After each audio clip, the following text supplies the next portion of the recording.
नमस्कार दोस्तों, panther academy में आप सभी लोगों का हार्दिक स्वागत है। उम्मीद है आप सारे लोग स्वस्थ होंगे, मस्त होंगे और अपनी सफलता के लिए निरंतर प्रयासरत होंगे। डेली की तरह आपको ऊर्जावान बनाए रखने के लिए आपके अंदर सकारात्मक ऊर्जा का प्रवाह बना रहे, जिससे आप अपने लक्ष्य को प्राप्त कर सके। हम लोग सेशन की शुरुआत 2 शब्द मोटिवेशनल कोट से करेंगे।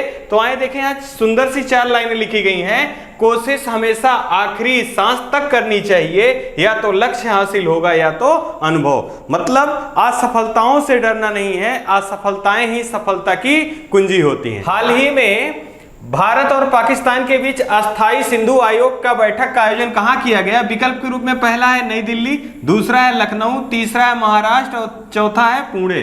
तो यहां जो सही आंसर आपका है नई दिल्ली है। अब यहां जाने हम अस्थाई सिंधु आयोग का गठन कब हुआ था? 1960 ईस्वी में हुआ था। साथ ही साथ अनुच्छेद 8 के अंतर्गत अस्थाई सिंधु आयोग का गठन किया गया और इसकी मध्यस्थता किसने किया था? विश्व बैंक के द्वारा इसकी मध्यस्थता की गई थी। अब यहां पर 3 नदियां जो पूर्ववर्ती नदियां हैं,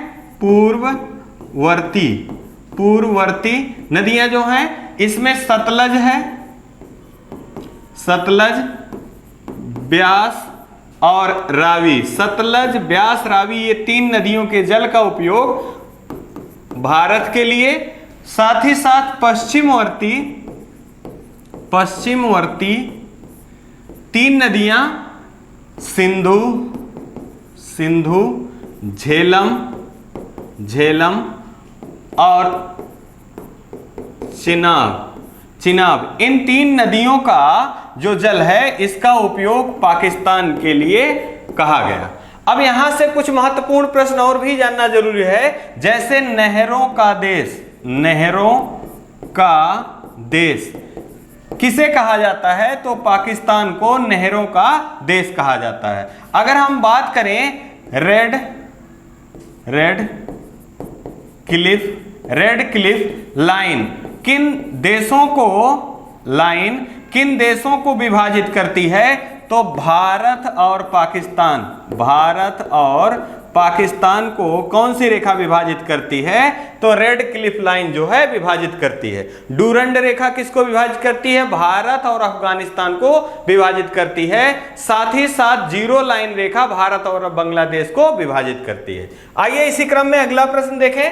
हाल ही में संयुक्त राष्ट्र महासागर सम्मेलन का आयोजन किस देश में किया गया? तो विकल्प के रूप में पहला दिया गया भारत, दूसरा दिया गया केन्या और पुर्तगाल, तीसरा दिया गया फ्रांस, चौथा दिया गया है यूएसए। तो यहां जो सही विकल्प होगा विकल्प नंबर बी, केन्या और पुर्तगाल। ये 5 दिवसीय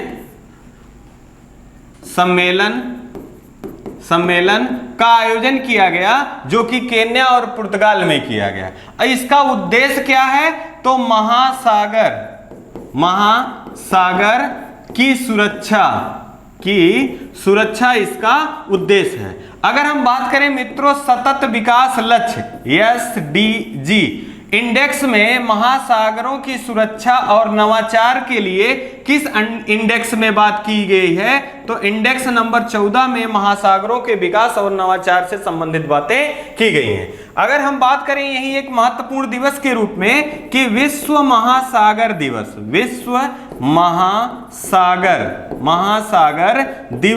के रूप में किस दिवस को मनाया जाता है? तो प्रत्येक वर्ष 8 जून को विश्व महासागर दिवस के रूप में मनाया जाता है।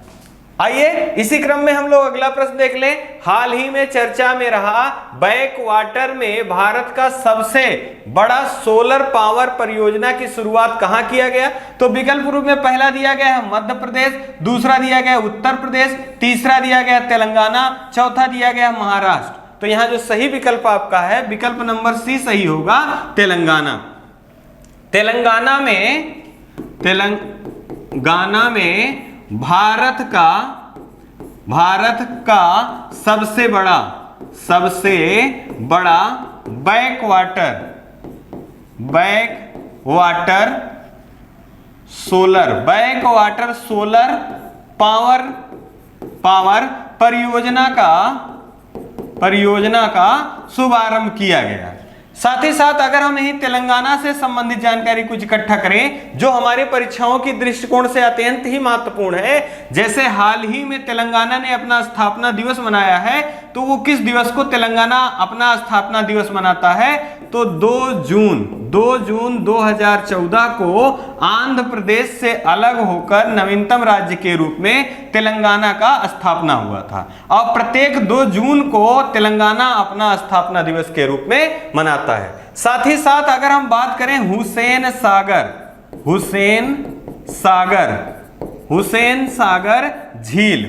सागर झील भारत के किस राज्य से संबंधित है? तो हुसैन सागर झील तेलंगाना राज्य से संबंधित है। यहां से भी एक महत्वपूर्ण प्रश्न बनता है, फूलों का त्योहार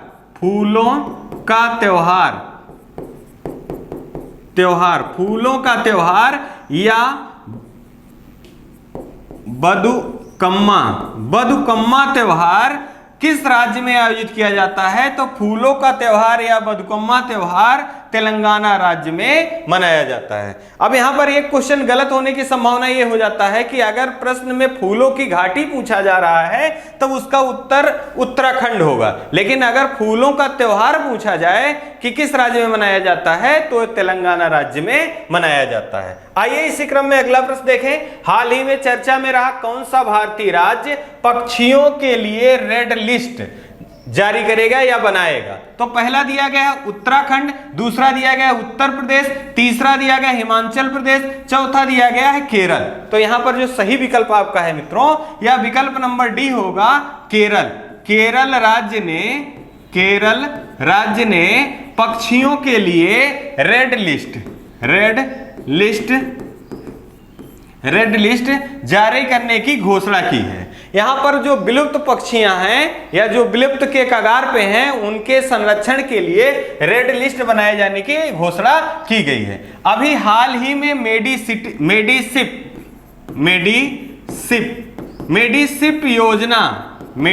योजना को किस राज्य ने प्रारंभ किया? तो केरल राज्य के द्वारा मेडिसिप योजना प्रारंभ किया गया। इसका संबंध किससे है? स्वास्थ्य बीमा से है। अगर हम बात करें अष्टमुडी झील और बेम्बनाद झील भारत के किस राज्य से संबंधित हैं? तो भारत के केरल राज्य से संबंधित हैं। और भारत में सर्वाधिक जैव विविधता किस राज्य में है? तो केरल राज्य में है। और वहां पश्चिमी घाट केरल राज्य से संबंधित है, तो पश्चिमी घाट में भारत में सर्वाधिक जैव विविधता है। अगर विश्व लेवल पे बात की जाए मित्रों, तो विश्व में सर्वाधिक जैव विविधता अमेज़न के जंगलों में है। आइए इसी क्रम में हम लोग देखें कि सर्वाधिक लिंगानुपात भारत के किस राज्य में है? तो वो केरल राज्य में है। और सर्वाधिक साक्षरता दर किस राज्य में है? तो वह भी केरल राज्य में है। आइए इसी क्रम में अगला प्रश्न देख लें। प्रतिवर्ष राष्ट्रीय सांख्यिकी दिवस कब आयोजित किया जाता है? तो मित्रों यहां विकल्प के रूप में पहला दिया गया 23 जून, दूसरा दिया गया 21 जून और तीसरा दिया गया 29 जून, चौथा दिया गया 30 जून। तो यहां जो सही आपका आंसर होगा विकल्प नंबर सी होगा। 29 जून को राष्ट्रीय सांख्यिकी दिवस के रूप में मनाया जाता है। ये के उपलक्ष्य में मनाया जाता है। तो यह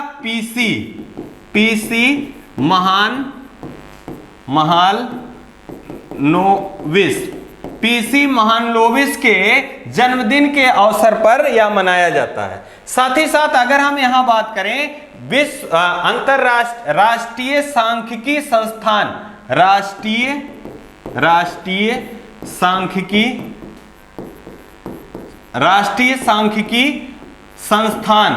संस्थान भारत में कहां स्थित है? तो भारत में कोलकाता में राष्ट्रीय सांख्यिकी संस्थान स्थापित है। यह कब स्थापित किया गया था? 1932 ईस्वी में स्थापित किया गया था। साथ ही साथ अगर हम यही बात कर लें द्वितीय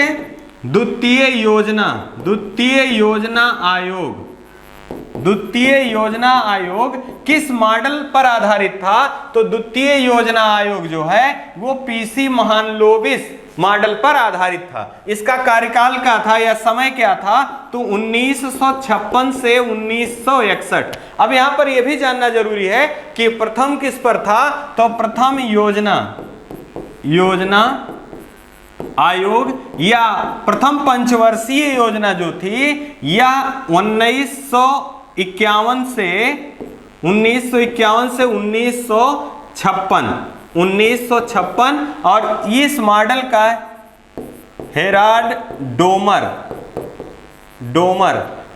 डोमर मॉडल के नाम से जाना जाता है। ये सारे प्रश्न कहीं ना कहीं परीक्षाओं में पूछे गए हैं। अगर हम यही बात करें मित्रों 23 जून के बारे में, तो ओलंपिक दिवस के रूप में मनाया जाता है। साथ ही साथ यूएन लोक सेवा दिवस के रूप में भी मनाया जाता है। और 29 जून को ही अंतरराष्ट्रीय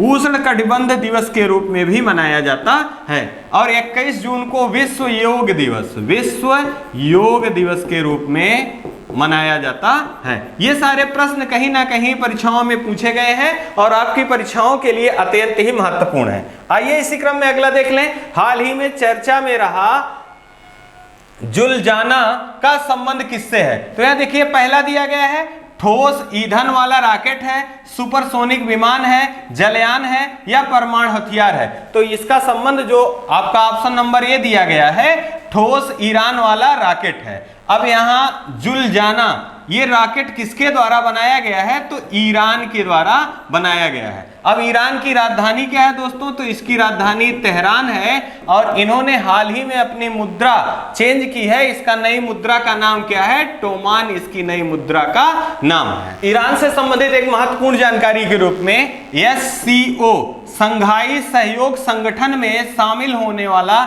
नवीनतम देश कौन सा है, तो नवीनतम देश जो है ये ईरान है। और संघाई सहयोग संगठन में कुल कितने देश हो गए या सदस्य देशों की संख्या कितनी है, 9 है। और इसका मुख्यालय कहाँ है, बीजिंग चीन में। एक बार पुनः रिकॉल कर लेते हैं, प्रश्न ये बहुत महत्वपूर्ण है। हाल ही में चर्चा में रहा जुलजाना का संबंध किससे है, तो ठोस ईंधन वाला रॉकेट है।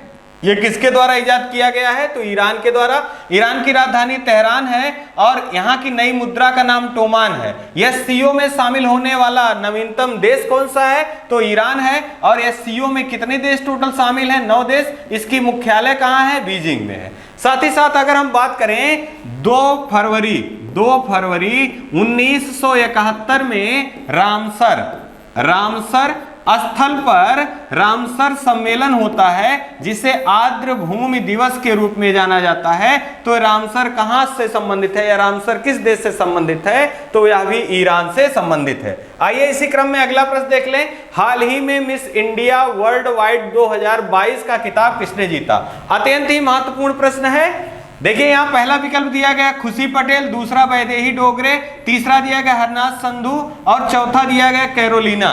तो यहाँ जो विकल्प सही आपका है आंसर वो सही होगा विकल्प नंबर 1 खुशी पटेल जो है ये मिस इंडिया वर्ल्ड वाइड 2022 का खिताब इन्होंने जीता। अब यहीं पे कुछ प्रश्न आपके ऐसे हैं जिनसे गलत होने की संभावना बनी रहती है और हाल फिलहाल के दिनों में परीक्षाओं में प्रश्न भी पूछा गया कि हाल ही में मिस वर्ल्ड का खिताब किसने जीता, तो मिस वर्ल्ड का खिताब कैरोलिना ने जीता। और ये कहाँ की किस देश से संबंधित हैं, तो ये पोलैंड देश से हैं। साथ ही साथ अगर हम बात करें हरनाथ संधू जी के बारे में तो मिस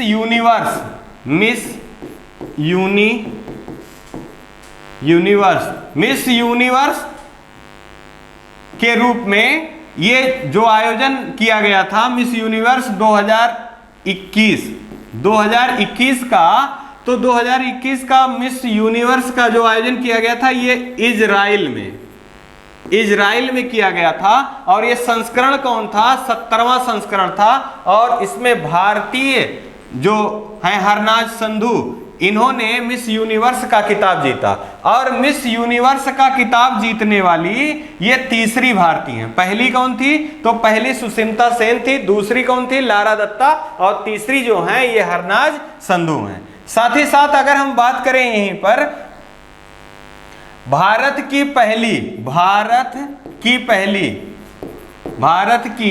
पहली मिस वर्ल्ड कौन थी? तो रीता फारिया जो थी ये भारत की पहली मिस वर्ल्ड रही। आइए इसी क्रम में अगला प्रश्न देख ले। हाल ही में किसे केंद्रीय प्रत्यक्ष कर बोर्ड CBDT का नया अध्यक्ष नियुक्त किया गया? तो यहाँ देखिए पहला विकल्प दिया गया है दिनकर गुप्ता, दूसरा नितिन गुप्ता, तीसरा परमेश्वर अय्यर, चौथा दिया गया मनोज पांडे। तो यहाँ सही विकल्प नंबर बी होगा, नितिन गुप्ता को CBDT का अध्यक्ष के रूप में नियुक्त किया गया। अब यहाँ अगर हम बात करें CBDT का, तो इसका फुल फॉर्म होता है central board of direct taxes. और इसकी स्थापना कब की गई थी? 1954 ईस्वी में इसकी स्थापना की गई थी। और इसको शक्ति कहां से प्राप्त होता है? तो राजस्व अधिनियम 1963 के द्वारा इसको शक्ति प्रदान होता है। साथ ही साथ अगर हम बात करें नितिन गुप्ता जो हैं CBDT के नए अध्यक्ष के रूप में नियुक्त किए गए हैं। अगर हम बात करें यही दिनकर गुप्ता जी के बारे में, तो NIA राष्ट्रीय जांच एजेंसी के प्रमुख के रूप में किसे नियुक्त किया गया है? तो दिनकर गुप्ता जी को। अगर हम बात करें परमेश्वर अय्यर जी के बारे में, तो नीति आयोग के CEO के रूप में किसे नियुक्त किया गया है? तो परमेश्वर अय्यर जी को। और अगर मनोज पांडे जी के बारे में बात करें, तो मनोज पांडे जी भारतीय थल सेना के प्रमुख के रूप में नियुक्त किए गए हैं। अब हाल फिलहाल के दिनों में कुछ महत्वपूर्ण नियुक्तियां हुई हैं, उनको आपको पुनः याद रखना है। जैसे सेबी की पहली महिला अध्यक्षा के रूप में किसे नियुक्त किया गया है? तो माधुरीपुरी बुच को। और भारत के मुख्य आर्थिक सलाहकार के रूप में किसे नियुक्त किया गया है? तो वी अनंत नागेश्वरन जी को भारत के मुख्य आर्थिक सलाहकार के रूप में नियुक्त किया गया है। भारत के मुख्य वैज्ञानिक सलाहकार के रूप में किसे नियुक्त किया गया है? अजय कुमार सूद जी को नियुक्त किया गया है। आइए इसी क्रम में अगला प्रश्न देख ले। हाल ही में चर्चा में रहा यूरेनियम का विशाल भंडार किस राज्य में पाया गया है? तो यहाँ देखिए पहला दिया गया महाराष्ट्र, दूसरा दिया गया मध्य प्रदेश, तीसरा दिया गया केरल, और चौथा दिया गया राजस्थान। तो मित्रों यहाँ जो सही आपका ऑप्शन होगा विकल्प नंबर डी सही होगा। राजस्थान राज्य में यूरेनियम के विशाल भंडार पाए गए हैं। अब यहाँ यूरेनियम से संबंधित या परमाणु हथियारों में इसका उपयोग अत्यधिक होता है। अगर हम बात करें भारत में यूरेनियम सबसे ज्यादा कहां पाया जाता है? तो झारखंड में एक स्थान है जादूगुड़ा, यहां पर सर्वाधिक यूरेनियम पाया जाता है। साथ ही साथ आंध्र प्रदेश द्वितीय स्थान पे है। और राजस्थान जो है यूरेनियम के उत्पादन में तीसरे स्थान पे है। और विश्व में सर्वाधिक यूरेनियम कहां पाया जाता है? तो कजाकिस्तान में यूरेनियम सर्वाधिक पाया जाता है। अगर हम यही बात हो रही राजस्थान से संबंधित कुछ महत्वपूर्ण जानकारी को जाने, हाल फिलहाल के दिनों में मेयार गांव का संबंध किस राज्य से है? मेनार गांव का संबंध किस राज्य से है? तो उसका संबंध राजस्थान से है। परीक्षाओं में बहुत बार प्रश्न पूछा गया है कि त्रिस्तरीय पंचायती राज व्यवस्था का सर्वप्रथम कहां से प्रारंभ किया गया था?